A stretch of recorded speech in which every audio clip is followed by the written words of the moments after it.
So you have bought a home, you have either paid your home off, or you have come up and are following a plan to pay your home off in less than 30 years. And now you're wondering what's next. Hello and welcome to Wellington's Wealth Building video series. This is video number 3. Let's say you have $100,000 sitting in the bank that you're ready to invest. Maybe you got a big nice bonus, or you got some unexpected money, and you're wondering, what can I do with this money? What would be a good way for me to invest it for the future? First of all, that's a very good problem to have. And if that sounds like you, count your blessings. There's 2 main vehicles that people use when it comes to investing their money. I will say 3, okay? Number 1, the stock market. Number 2, real estate investments. And number 3, starting businesses. In this video, I'm gonna go over becoming a real estate investor and buying your first rental property. If that sounds like something you're interested in, then you're gonna wanna stick around for this video. I'm gonna cover everything. I'm gonna talk about some of the important concepts that you need to have. I'm gonna run you through some numbers, of course. It wouldn't be a video from me if there weren't some numbers involved. And I'll even show you some real world live examples, and I'll go over making investment decisions with you. And at the end, I'll share some tips, tricks, and common mistakes. You're gonna wanna stick around for that. And there's also a little bonus section at the end where I share some of my tips, tricks, best practices, and things to avoid to make the most out of your investment. Now, the 2 main vehicles of investment are stocks and real estate. And the truth is they're quite different. So why not just buy stocks? Why bother investing in real estate? That's a good question. The honest answer is you could invest in stocks. I invest in stocks, but you can't ignore the power of real estate when it comes to building long-term wealth that you can pass down to your future generations, to your kids, your grandkids. All right, in this next segment, I'm gonna show you what your investment will look like in 10 years if you invest in the stock market, hypothetically speaking. So you have $100,000 to invest. Let's take a look and compare roughly what the numbers could look like if you invest with the stock market. So we're gonna come over here to this formula, this calculator here on Smart Asset. We'll punch in the numbers bigger. $100,000 initial investment. Let's say you're not adding any more money than that. You're just putting that in the stock market. And let's say your rate of return is averaged out gonna be 8 years. So at the end of that 10 years, your investment will be worth $215,000. Not bad, considering all you did was just put the money in the stock market. Here's a breakdown of what that looks like year to year. You can see that with the 8% growth, you're doubling your money pretty much in 9 years. And at the end of this 10 years, you could continue to leave it there for longer. And at the end of 20 years, you're gonna be sitting on almost $500,000, something to consider. If you find value in this content, please click on the like button, click on subscribe. I'm a new YouTuber, I'm trying to grow my channel. If I can get to 100 subscribers, then I'm gonna double the amount of videos that I do. If you guys can help me get there, that'll be a really good boost for me and will keep me motivated to keep making videos like this one. Thank you for your support. Now back to the video. Now let's go ahead and take a look at what this would look like if you were to buy a rental property. So here we go. The formula for rental property is a lot more complex. It's a lot more intricate. So let's take a look at the number. Let's say hypothetically speaking, you buy a house for $450,000. You pay a 20% down payment, 6% interest rate over 30 years. Your closing cost is $10,000. This works out to $90,000 for your down payment and $10,000 for your closing. So all in all, $100,000 into this. All right, let's assume that you can get rent $2,500 and that your rent, you can increase it 3% per year. Pretty conservative estimate. We'll account for a vacancy rate of 5%. Okay, so if if we take all of those things into account, this is what your investment will look like. So when you sell the property in 10 years, you're gonna have a net profit of $157,000. So that's almost $50,000 more than the stock market. There's your cash on cash return and your capitalization. Now, granted, yes, you're gonna have to work a little bit harder to get there, but it goes to show you that the real estate can outperform stocks when done right, when done carefully, which I'll go over for you in just a bit. All right, so there you go. Those are the kind of returns you can expect if you invest in the stock market. When you think about the stock market, the pros, here are the pros. All right, stocks are very hassle-free. You put your money in the stock market, you can set it, review it maybe once a quarter, once a year, and you can just forget about it. Real estate, if you own a rental property, it's something that you're gonna wanna have to keep your hands on it. You know, if there's a plumbing issue with the house, if something's broke and needs to be fixed, guess who your tenants are gonna be calling? You.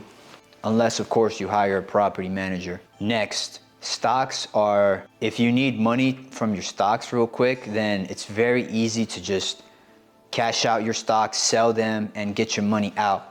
That makes it what's called a very liquid asset. And all that means is liquid. It's like water. It can move, it can flow very freely and very easily. Compare that with real estate, which is very solid.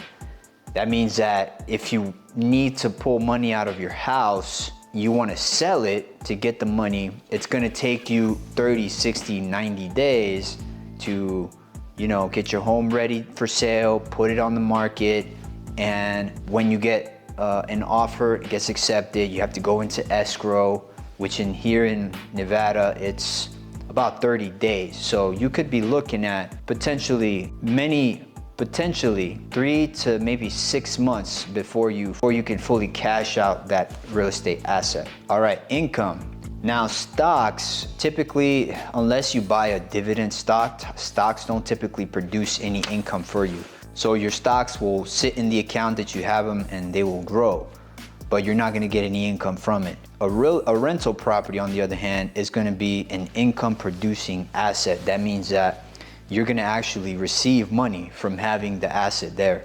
So in that sense, real estate is better than stocks. Now, one of the benefits that it's not often talked about when it comes to real estate is that you can have a property that you rent out, and let's say things change in your life and you want the option to move into that property. Well, you can do that. Once your tenant's lease expires, you can say, you know what, we're not gonna rent it out, we're gonna actually live there.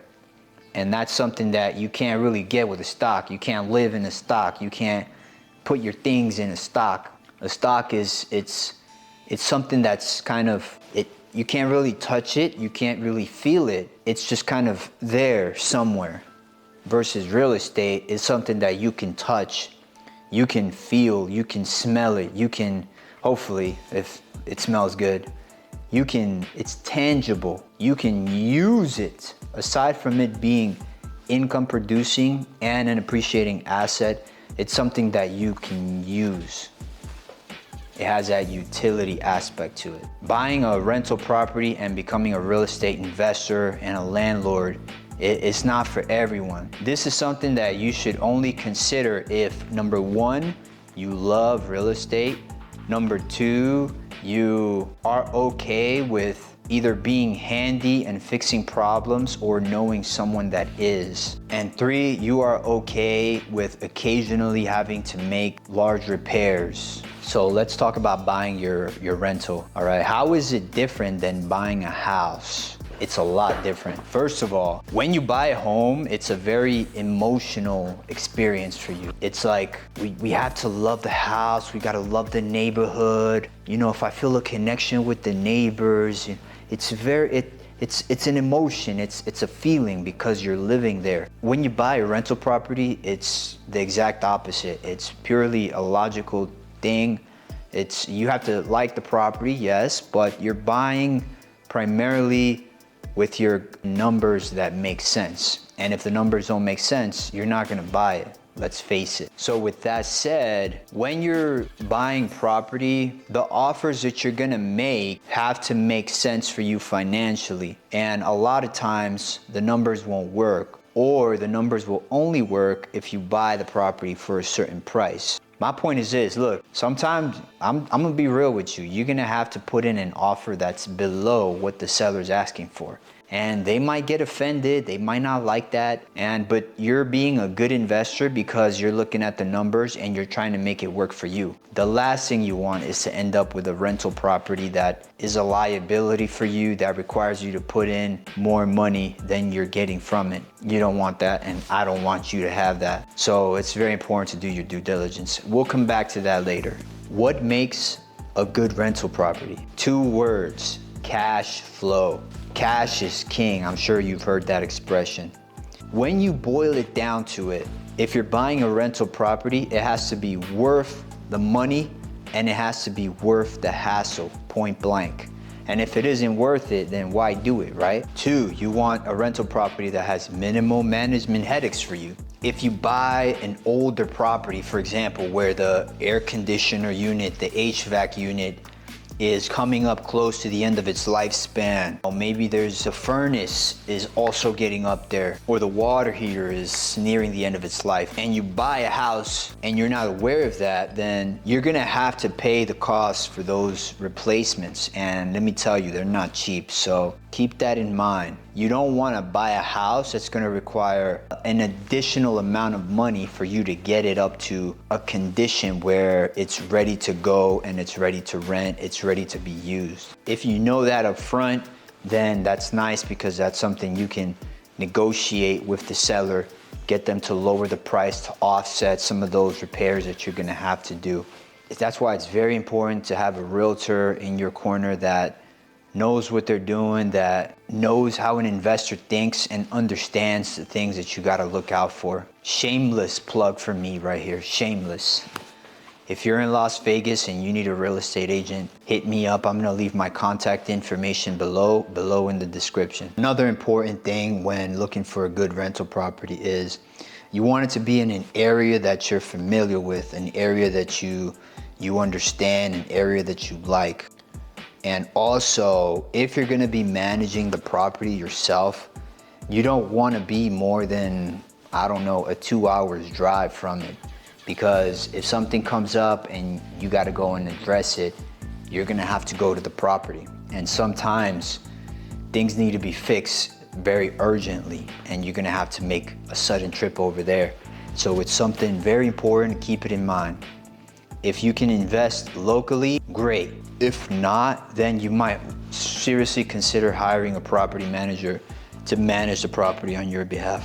And if you're in Las Vegas and you're looking for a property manager, I have a solid recommendation. Her name's Laureen. She does great work. And just send me an email and I'll be happy to pass her information along to you. And I highly recommend her to all of my clients. If you stuck around this far, then that means that you have some interest in potentially investing in real estate. So we're gonna go over one of the most important concepts that you're gonna hear about, and that is your buy box. What's a buy box? No, it's not like a shoe box. It's not something that you freaking put your stuff in. A buy box, it's basically, it's your limit, okay? It's an area that you focus on as an investor. Let me give you an example. Let's say for me, I'm an investor. My buy box is I buy single family homes that are between 2 and 4 bedrooms in southwest part of Las Vegas that have been built in the last 20 years. And that's my buy box. That's the kind of properties that I buy. Okay, that's an example of a buy box. Now, if I get an opportunity for something that is, let's say it's a condo or it's a manufactured house in the other side of town, then I'm not gonna wanna invest there. Why? Because it's not in my buy box. If it's not in my buy box, I'm not buying. It's not an investment for me. So long, see ya, no thanks, not interested. And you have to have that discipline as an investor, because you're gonna get bombarded with people telling you, oh, look, this is a great opportunity, invest your money in this. you're gonna make a lot of money. This is a great opportunity. You're gonna be dumb if you miss out on this. But if it's not in your buy box, don't buy. Why? Because when you define a buy box, it's something that you're gonna specialize in and you're gonna know the inner workings. Typically what most people do is they define their buy box around what they already know. So if you already live in a condo, then you kind of know the ins and outs of a condo. That might be your buy box. It doesn't have to be that way, but as long as you have some kind of a buy box that you're following as an investor and you're disciplined about it, you're gonna be good to go. The next big consideration that you're gonna ask yourself is this: are you buying cash or are you financing? Each has their pros and cons. Ultimately, it's gonna be up to you to decide what works best for you. Cash, one of the benefits of cash is that once you buy your property, you don't have a mortgage on it. You don't have a mortgage on it, that means that you're most likely you're cash flow positive on that property. You're getting an income every month because you don't have a mortgage that you're gonna have to pay for. Another positive is it's less risky, okay? If things go sideways, let's say the market that you're in, you're having a hard time finding tenants, or your rent might have to be lowered a little bit. If you're a cash buyer and you own the property outright, it's gonna sting a little, but you're gonna be all right. Whereas if you're financing it, well, you might have to end up subsidizing the property. That means you're gonna be paying money just to keep the property because you're not making money to cover your costs and expenses. And if you do that long enough, you're probably gonna have to sell the property, which, like I mentioned before, could take several months. One downside to cash is that, you're investing a lot of money and you're tying up those funds. Let's say you bought a property for $150,000 or $200,000 cash. You're putting all of that money into a property and all of it is solid. If you want to get that money back, you're gonna have to go through the process of selling it. Versus if you finance it, you can take that same $200,000 and buy 2, maybe 3 properties at the same time. Another downside to cash is because the amount that you're gonna have to save is more, it means that you're gonna have to spend more time to save it. So money and time, the requirement is more. You're gonna have to be a little more patient. If you're gonna finance your investment, one positive is that you're gonna require a lot less initial investment. As a rule of thumb, you typically invest 20 or 25% of the property value as your down payment, and then you finance the rest. Another positive is you can get started faster because you're not saving up the full amount of the property. It means that once you have your down payment, you have your loan officer, you have everything good to go, you're ready to make the move, you can make the offer and secure that property a lot sooner. Another big pro is that you have potential for more bang for your buck. You can potentially buy multiple properties with the same amount of money, benefiting from the process of appreciation. The biggest potential downside to using financing is, of course, the increased risk. Let's face it, things can go sideways sometimes pretty quickly. Let's say tenants trash your property and you need time and money to repair and get that property back up to snuff. Then you're gonna be in the red for a while. That means you're gonna be losing money on that property and you still have to pay the mortgage even while there's no renter in there. You're still on the hook for that. If that happens to all of your properties at once, you could be in trouble. That's why it's very important to, before you do this, number one, have an emergency fund, and number two, you have your own house that's already paid for or you're all working on it and you're good to go. So that's it. There's no right or wrong. It's the choice is totally up to you and how quickly you want to build up your portfolio and gain your experience. With that said, let's go ahead and dive into a case study. I'm gonna show you some single family homes here in Las Vegas. I'm gonna show you the numbers and we'll take a look if it makes sense to invest or not. For this example, we're gonna be looking at homes here in Las Vegas because this is where I operate, this is my market. So we'll start by looking at a single family home. We wanna buy a regular, plain old single family home with a backyard and a freaking garage to put both of our vehicles in, and the American dream. We want to buy one of these bad boys and put it up for rent. So let's take a look at the map. This is Las Vegas. There's Henderson down here, Summerlin here on west, northwest. The strip is really right around here. Let's say for this example, I want to come close to home where you can see my location there. It's alright, it's no secret. I'm in the southwest part of town. So let's say I want to stick to this neighborhood, and for this example, I want to stick with homes that are 480,000 or less, 2 bed, 2 baths, and I'm looking for houses. All right, let's see what we got.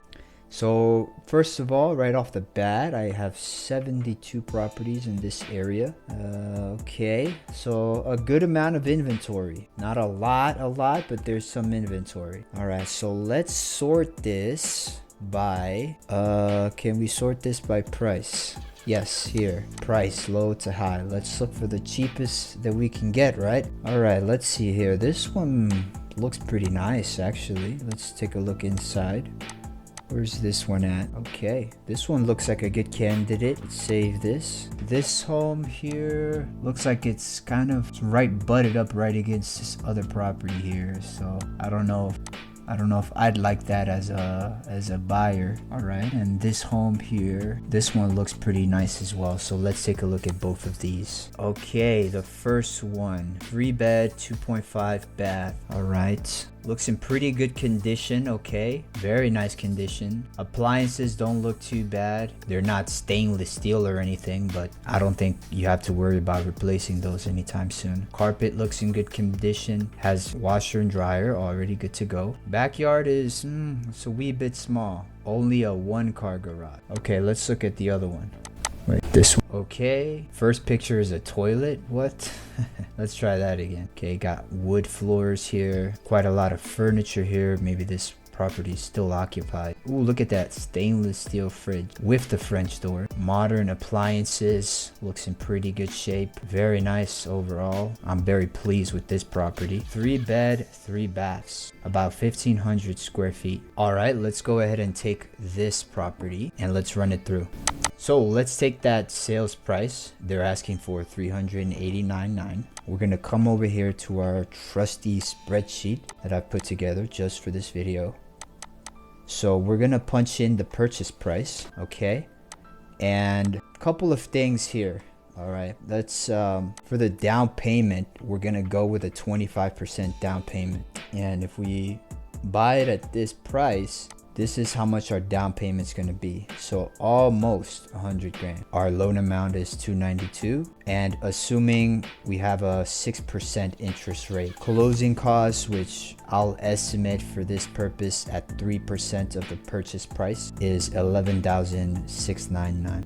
Your monthly mortgage, that's your principal and interest, is $1,700. All right, next up is HOA. So let's take a look at this property to see how much the HOA, okay? According to our trusty website, the wellingtonexperience.com, we are at 135 for the 135 per quarter. Very important. So what we got to do is we want to turn this into a month. So we're going to do 135 times 4. That's 540 per year divided by 12 works out to 45 bucks a month. Okay, so that's 45. Property taxes and insurance. Okay, we are 142, home insurance 125. 142 plus 125. Okay, next up what we're gonna do is we're gonna try to find how much would this property rent for if we were to buy it and put it out for rent. This is where I get to show you behind the scenes and show you some of the tools that I have access to as a realtor. So this is our MLS, nothing crazy. So let's look for residential rentals. Okay, and what's the address of this? Okay, 7735 Pista Way. So we're gonna look for properties within, let's say, 2 miles of that one. Let's look for properties that have actually already rented out, that are 3 bed, 2+ baths, and between 1,300 and 1,600 square feet. All right, so we can see a couple of properties here. Similar properties have been rented out. We're gonna want to try and look for ones that are closest first and give greater weight to those. So we have one here that rented for $18,950. Okay, let's look at this one. This is a single story. We have another one here that rented for $18,950, and this was rented in November of last year. If we go out a little bit further, we can see some properties here: 1,900, 2,000, 19,000. Now if we look at all of them, we can see the range is between 1,850 to 2,400 for rent, depending on their neighborhood. We're going to be conservative for our estimates. We don't want to pick the highest end numbers. Let's pick something kind of in the middle. Let's say we'll give greater weight to the properties that were closer. Let's say we can rent it out for $1,850. Let's be ultra conservative. So our estimated monthly rent is $1,850. Okay, now that's gonna be our rent. On top of that, you have to also account for vacancy, and vacancy is periods of the time of the year in between tenants. This is the times when you don't have a tenant in your property paying rent. So you'll account by taking 8% of your rent per month. This is using an 8% vacancy rate. So we account for that, it's going to be at $148 per month. Maintenance. Can't forget to take care of the property. There's two main formulas that people like to use. One of them is 1% of the value of the property per year that you have to spend for maintenance and repair. Another one is 5% of your gross rent you should allocate for repairs and maintenance. So I'm going to go with that one for this one, and I'll use 5% of your gross rent, which brings you to $92.50. Okay, so when we take up all of our expenses, our mortgage, our HOA, property taxes, insurance, if we account for vacancy and maintenance, then that means that our monthly cash flow is negative $456 and $14. So that's not gonna work. We don't want to be so break even here. No. So what would it take to get this property to break even for us? Let's play with some of the numbers. Let's say instead of buying the property at $389, what they're asking for, what if we came in at $350,000? So that will bring down our costs a lot. You can see our down payment is less, our loan amount is less, our closing costs are less, our mortgage and insurance is less, but our expected rent is still the same. Even if we made an offer at $350, we still are not breaking even. So what number will it take for us to break even? How low can you go? Let's try 300,000. Still not breaking even. Go to 275. Now we're talking. Now we have some cash flow, but that's at 275. That's basically $100,000 less than what they're asking for. Good luck trying to get a seller to agree to that. They'd have to be pretty desperate in this market.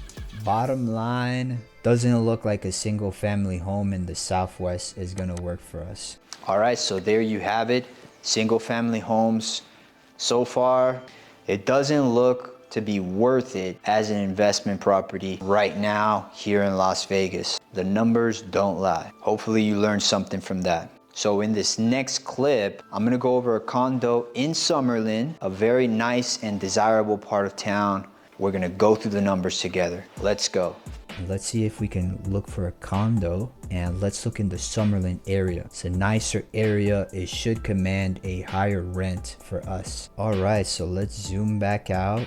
Let's head to Summerlin. Now Summerlin is broken up into Summerlin North, Summerlin West, and Summerlin South. Let's say we want to look in Summerlin West. So we're gonna stick with our same budget of under $480. Let's look for condos this time, or townhomes. And actually, let's take it back. Let's see if we can buy something under 400K. We have 37 results. So not a whole lot to pick and choose from. Okay, let's take a look what we got. Oh, this one has community pool. That's nice. But that's, it's not really gonna command that much higher rents for you. All right, let's take a look at this one. Looks pretty modern. 2 bed, 2 bath, 800 square feet. looks in very good condition. Let's check that one out. How about this one? This one looks like it comes with garage, which is a very nice thing to have. Okay, how about we look inside? They don't have any pictures. Can't evaluate that. All right, how about this one? This one looks like it has garages as well. Let's take a look. Okay, 1401 Red Crace Lane, number 201. So this is a second floor unit. Looks very nice. Very, very, very good condition. Staged very well. This one looks pretty much good to rent, honestly. I really like this property. Stainless steel appliances. Pretty modern. Looks wonderful. Next up, 10100. Geez, it's like binary. Jacob Place 204.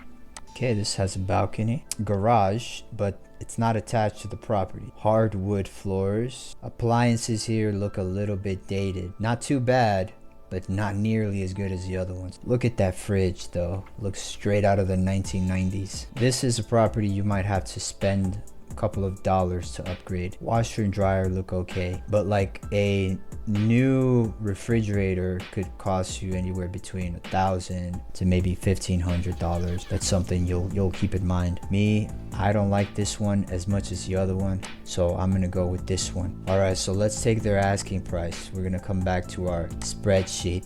This time we are doing a condo in Summerlin, and they are asking for $320. Okay, our down payment will be $80,000 for this one, which brings our loan amount to $240. Okay, our closing costs, we are at $96,600, which brings our monthly mortgage to $1,438. Let's talk HOA. Now, off the bat, looking at this community doesn't have it does have a pool. So it does have a pool. Now, condos and townhouses compared to single family homes, they do, especially in Summerlin, they do tend to have higher amounts of HOA fees. Let's see how bad it is. $200 a month. Not too bad, but that's a monthly expense for you. $200 a month. Why don't we do this? Boom. All right, and then freeze that sucker. Wait, freeze that sucker. Okay, property taxes, we are at $82 per month. Insurance, $125. Brings us to $207. Now it's time to find out how much we could get for rent for this property. Let's go to our trusty MLS, 1401 Red Crace Lane. Let's look within 2 miles. Let's see what is currently on the market and what has leased in the last 6 months. We want 2-bed, 2-bath condo or apartment between 700 and 1,000 square feet. Condo, apartment. Let's see what we got. Let's zoom in. This is our target property here. We can see a couple of properties in the same neighborhood that we can use for rental comps here. This one rented for $13.95. This one rented for $14.50. And the second one also rented for $14.50. Another one rented for $15.45. Another one $13.95. Taking a look at these numbers, let's go with the median and let's pick a number like $1,400 for our estimated rent. So let's come back to our spreadsheet now. Let's say I'm confident that I can get $1,400 of rent for this prop. Let's run our numbers based off that. So accounting for 8% of vacancy, that brings us to $112 a month. Maintenance gives us $70, which brings our total expenses up to $2,027. So we are way off here. See, despite the fact that we are in Summerlin, the amount of rent that we can get for this is not quite matching up with the expenses that we have, which makes this a poor investment choice. What kind of price would we have to buy a property like this to make it worth it? Let's find out.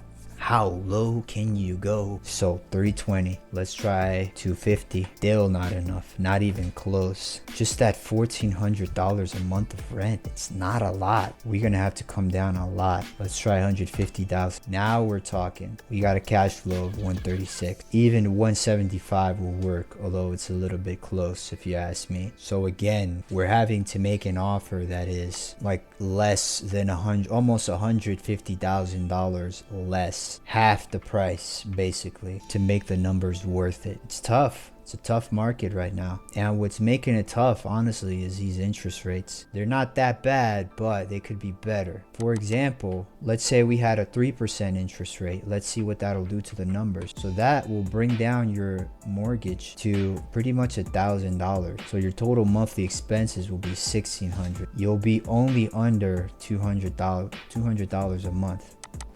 Meaning that you could probably get away with buying this property for $225, maybe $250,000. So a lot more reason. But we're not. We're at 6%. This is where we're at. So there you have it. Condo in Summerlin, also not a good investment opportunity. Next. All right, so there you have it. In this case, it's a great idea to buy a condo, but Summerlin, it's a very high-end neighborhood, and the numbers, they're not showing that it could be a net positive asset for us. So we're gonna skip Summerlin. In this next section here, we're gonna take a look at a neighborhood that's kind of nearby Summerlin, but not exactly in it. And we're gonna look at a couple of properties, and we're gonna look at that. We're gonna take a property and we'll run through the numbers together. Let's see if it makes sense or not. All right, so a single family home in the Southwest didn't work. Condo in Summerlin didn't work. Now we're going to try a condo in an area that's close to Summerlin, but not quite Summerlin, to see if we can get a property that's a little bit closer to where we need to be. So let's look in this particular zip code, 89128. So here, with the same criteria, we see quite a lot more properties on the market, and quite a few that are 215, 216K to around the 200K mark, which is like $100,000 less, and it's like 10 minutes driving from Summerlin. Hey, real estate, right? Location, location, location. Let's see if we could find the property that we like. Don't like this one. The photos are too blurry. Okay, this one, so far so good. What? That's it? No, that can't be it. Let's take a closer look at that one. The front of the picture here is like 2 cars. Why? Why? Some of these listing agents. This one looks good. Let's look at that one. This one is 2 bed, 2 bath, 1,100 square feet. Very good amount of room. All right, so we got these properties here. Those floors are kind of ugly. This floor looks like it needs a power wash. Looks okay, honestly. Looks pretty okay. Next up, we have 925 Boulder Mesa Drive. This one has a community pool. That's a nice plus. So far, so good. Nice looking floors. Looks very clean, very sharp. Appliances look really good. Stainless steel, quartz or marble countertop. Wow, is that a mirror there? Looks awesome. Very nice, very clean. This is something that if I bought it, I know I wouldn't have to do much work to get this ready for rent. Maybe replace some of these outlets and things like that, but that wouldn't be too much of a hassle or expense. Washer and dryer look pretty old. I might consider upgrading those. Who knows? All right, so I like this one. Next up, we got 1313 Pinto Rock Lane. All right, can tell you right now, those appliances look a little bit dated. Not the worst I've seen, but I might consider upgrading this if I really want to get the most rent that I could possible out of this property. Yeah, that wall painted green, would probably have to repaint it back to white. This one has a nice balcony here right by a tree. Very nice. Okay, so let's take a look at a couple of things. We got a couple of condos here. What I want to do is I want to compare the HOA fee. That's something that can really make the difference between breaking even and not breaking even. Right off the bat, we can see 1313 Pinto Rock Lane commands a $419 per month HOA cost. That is high, and that would eat into your bottom line so much. So for that reason, this one X. Okay, we got Boulder Mesa Drive. This one is asking for $248 per month. Still high, but more reasonable, especially considering there's a pool. And then we have 900 Boulder Spring, which is asking for $248. Honestly, between these two properties, I like this one more. So this is a winner. 925 Boulder Mesa. Modern appliances, clean look, ready to rent right off the bat. Let's take a look at the numbers. So back to our trusty spreadsheet. We are buying a Summerlin adjacent condo. Purchase price $219. All right, a down payment of 25%. We're gonna need $54,000. about $55,000, which brings our loan amount to about $165,000. With an interest rate of 6%, we'll need to bring $6,500 for closing costs. Our monthly P&I, our monthly mortgage is gonna be $988. Wow, that's under $100,000. And HOA for this property was $248. Really wish that was lower. Property taxes and insurance, $125 for home insurance, $59.42 for property tax. Let's go back to our MLS and take a look at how much we can get rent for this property. Okay, so we're looking for properties within a mile of 925 Boulder Mesa. We are looking for 2 to 3 bedrooms and 2 to 3 baths, between 750 and 1200, no, let's say 1100 square feet, condos and apartments. Okay, so we have quite a lot of data here to compare from, including some actively on the market. So as usual, we'll go from the closest ones and then we'll work our way out. This condo here in pretty much the same area, rented for $12.95. This one also rented for $12.95. This one is on the market for $1,500. Let's see how it's doing. It's been on the market for 26 days. Doesn't quite look like something that quite warrants that price, but who knows, it might rent out. Coming back to the map, this property lease at $14.95, this one at $13.50, $1,500, $14.75, $14.25. So we can tell right off the bat we are between about $1,300 a month to $1,500. Given the property that we have, it's in very good condition. Looking at this property, which doesn't look anywhere near as good as the one that we're gonna buy, I'm pretty confident that I can get $1,400 a month of rent given the condition of our property. This one here, for example, lease at almost $1,500, and it doesn't look anywhere near as good as ours. So coming back to our trusty spreadsheet, I'm confident that I can get $1,400 for this property, which is the same as that other condo we were looking at. That was going for what it was, $320, just about. So you're paying $100,000 less, but you're pretty much commanding the same rent. So factoring in the vacancy and the maintenance brings our total monthly expenses to $1,600, with our monthly cash flow at negative $200. So what's going on here? We're still underwater. We're still in the negative. Not quite as much, but still. So what would we have to do to break even and make this investment worth it? But we're gonna do something a little different this time. Let's make an offer for this property at $190 and let's see what we get. Now we're at negative 68. What else can you do? Well, in the current market, 6%, it's a very good rate. Let's say I want to wait until interest rates come down. They might not come down all the way down to 3%, but what if I waited and the interest rates came down to 4.5%. That, my friends, is all you need. You see, we went from negative 60 and change now to positive 60 and change. Just that one number changing can change the numbers and make something that is not worth it. So come on, Jerome Powell, what are you doing? What are you waiting for? Get those interest rates low. People are ready to invest, am I right? What else could you do? If you wanted to, you could try pushing for a higher rent. Let's say you wanted to go all the way up to $1,500. That will give you some extra cash flow. So there are other numbers that you can play with. You can try and get more rent, which is not something you can always control. You can wait for interest rates to come down. That's also something you can't control. And you can make an offer at a price that works for you.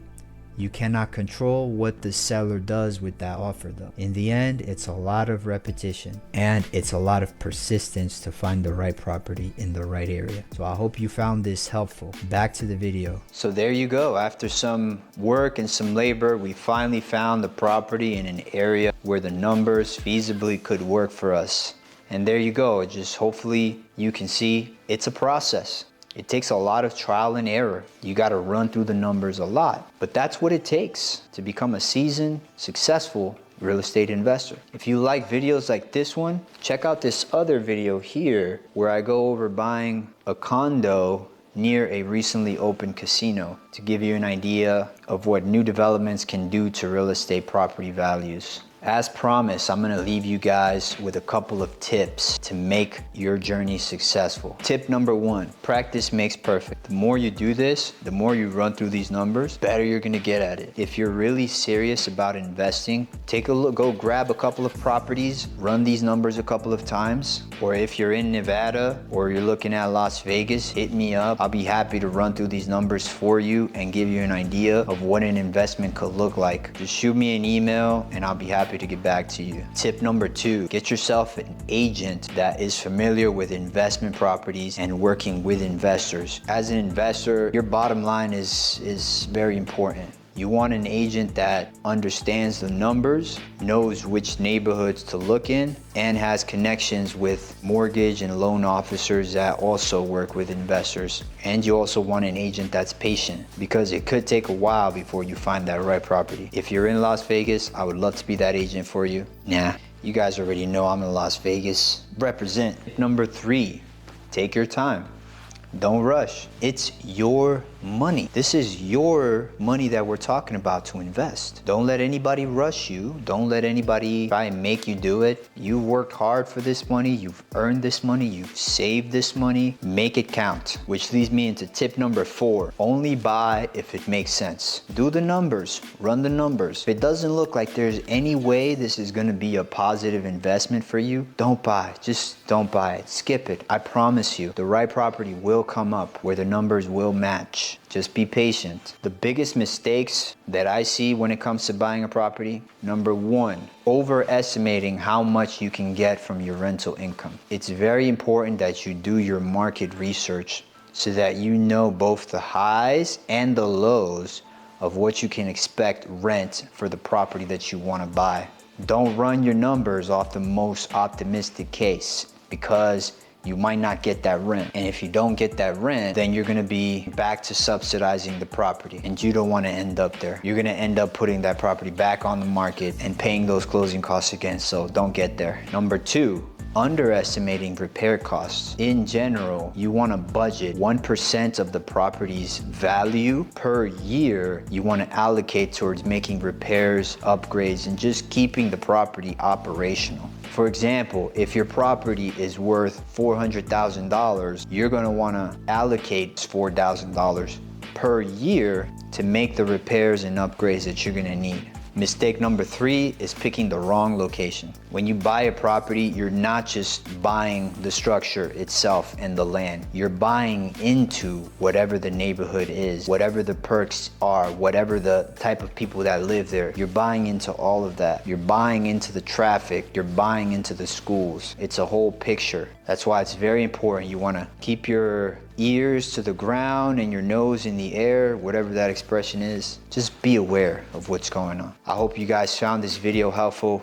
In conclusion, real estate investment, it's not perfect, but it can help you build wealth sustainably for the long term. But you gotta know your numbers and define your buy box. Pick the right agent and the right team. Did you find this video helpful? Let me know in the comments. Let me know what your buy box is, what is the area that you are looking to buy in, and I'll look forward to seeing you on the next video. Peace.